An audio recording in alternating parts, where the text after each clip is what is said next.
Saan na tayo? Hindi ko gusto yung matagal ako nakaupo kasi may nauupuan ako ng bahagi ng katawan ko na maselan. Sabihin niya, sama na ugali mo. Iniilalim mo na ako, inupuan mo pa ako. So, konti pa. At saka parang hindi rin gusto ng mga tao sa harapan yung posisyon ko. Sabi, tangin ang mahal ng ticket, tapos ganyan makikita namin. Ayan. Hindi nyo alam, special guest ko si Senki. Ito pong ulo ni Senki. Okay! Woo! Palakpakin niyo naman si Aura! Ang A-Team!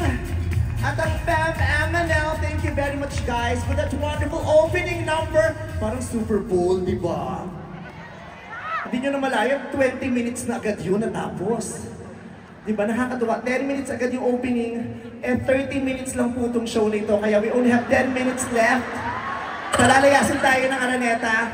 Because tonight, ang objective po natin ay makagawa ng Guinness record na pinakamaiksing sold-out concert. Kung dati yung concert ko ang may record ng pinakamahabang concert kasi inabot ng alas 2 ng madaling araw mula alas 8. So, siya yung bida sa show. Ayan. Sana hindi ka muna nagbubuto ng artista para sa akin nakafocus yung mga tao, di ba? Puta na hindi pa ako nakaka-welcome, guest tayo agad. Gago tong camera man na to. Ang pinunta mo nito yung bisita. Darren, uwi muna! Sinabi ko sa mamaya nalalabas eh.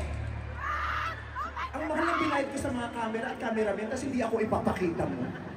Ito, budol. Okay. I love you too very much! Hi! First time ko lang mag-concert ng ganito. Yung may mga pailaw kayo sa ulo at saka may mga ganyan winawagaywan. Ang taray! Green and blue. At Ateneo Lasal ba may laro ngayon din sa arena? Thank you very much.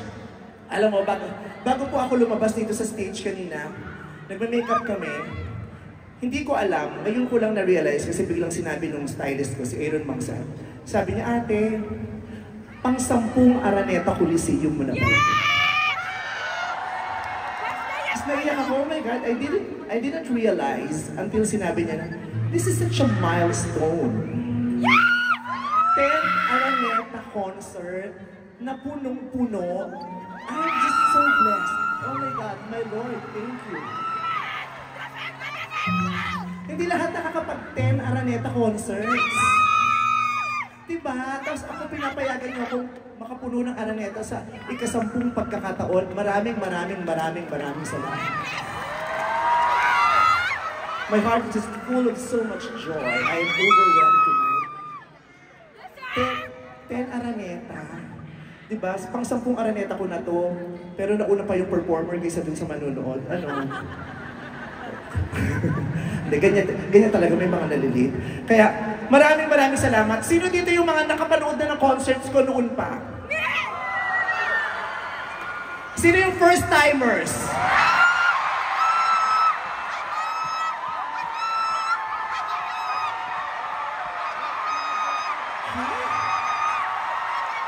First timers? Pa-retire na ako sa showbiz, ngayon lang kayo nanood. Buti umabot kayo. So, ang daming first timer pwedeng mag-ulit ng mga lumang jokes. Kasi sabi ko, 10th concert na ito, syempre kailangan bago kasi marami dyan yung paulit-ulit na nanonood. Pag ulit natin yung show, mga magagal. Pero ang dami palang first timer. Diyos ko, sana na lang. Ang hirap ng opening, sana bumpalis na lang opening. Ang daling magaganon-ganon dito, tapos sasabayan niyo pa ako. Sa kayo galing? Bakit first timer kayo? My God. First time yung makapanood ng concert ko, isang manifestasyon na ganito kahirap ang Pilipinas, ngayon lang kayo nakaipon? Ha?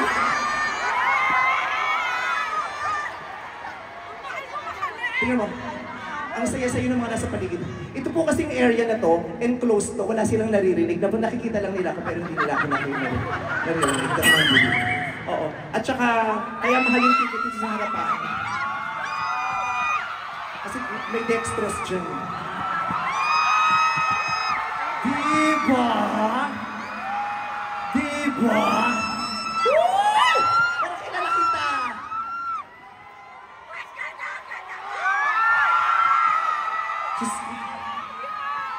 Ang dami naka-pink. Sana sinabi nyo, iPhone convention pala yung magaganap dito. Tapos yung special guest nyo.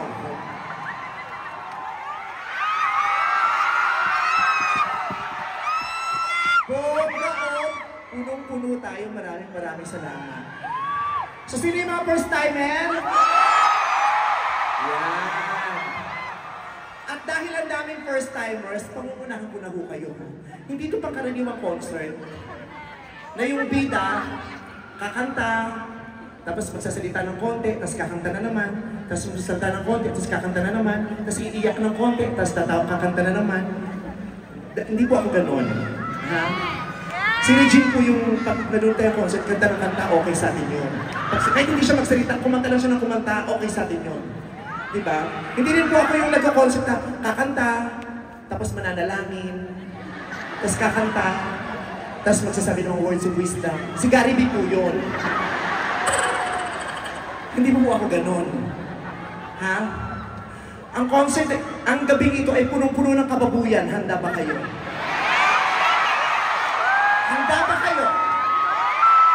Diba? Sabi sa inyo, sa Pilipinas, ang daming malibog na hihiyalan.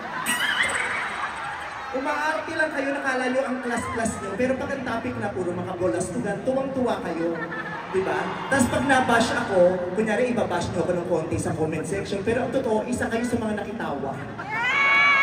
Diba?